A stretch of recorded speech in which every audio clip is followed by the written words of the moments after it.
Ассаламу алейкум ва рахматуллахи ва баракату, уважаемые братья и сестры. Альхамдулиллах, в третьем выпуске опять возобновилась стройка Кремлевского мактаба, в котором, иншаллах рахман, будут обучаться и взрослые, и дети, и мальчики, и девочки, и любого формата полезное собрание мы намерены там проводить. Assalamu alaikum lakski cemaat. Wana wakane hakenu van ümer çekirekni gubautum buru. Va bullali semidrise. Allah şaldı konu kakkanda şimon bukhlakisa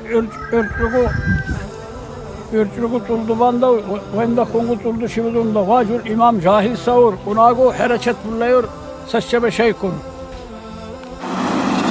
Едет щебень для мечети, вот эти неровности, чтобы засыпать.